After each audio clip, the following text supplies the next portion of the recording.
Ano yung view karon? Pamangkin. Puputan mo maya.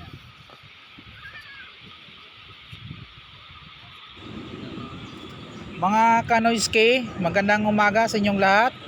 Sa lahat ng ating viewers, supporters, followers. Nandito po kami no sa New Buswang no, New Buswang Kalibo, Aklan. Sako po ito ng Kalibo. Magandang tanawin po ito no, maliligo kami. Maglulublob po kami no sa dagat. Masarap no, plain ang buhangin. Masarap dito maglublob. Maligo dito sa tawag dito beach, bye bye beach. So maganda ang tanawin, magandang panahon.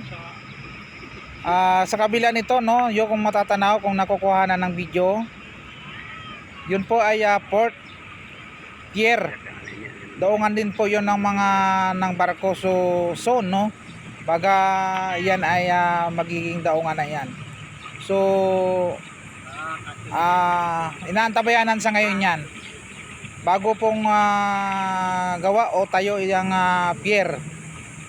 Nagala ko lang yan. Yan lang din po yan ano. So antabayanan na lang po natin. So malapit na magkakaroon na ng daungan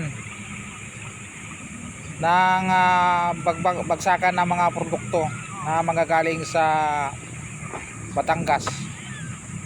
So ngayon no, ayan, pupunta na po kami sa gitna.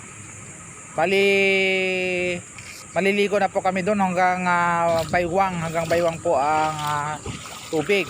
So bali low tide na po ito. Low tide.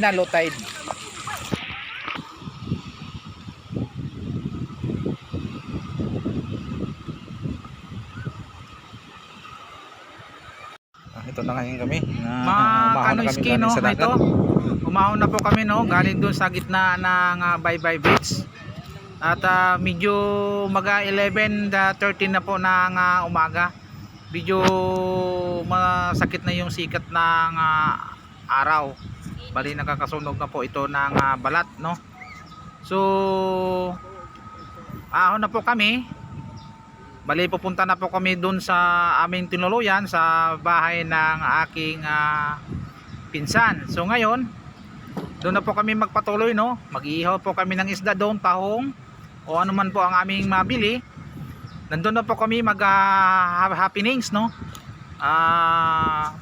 Bali sa tagal na rin na po ng ilang taon na rin po kaming hindi nagpangita. So doon po kami no, tipon-tipon po kami doon at mag bibidyo okay.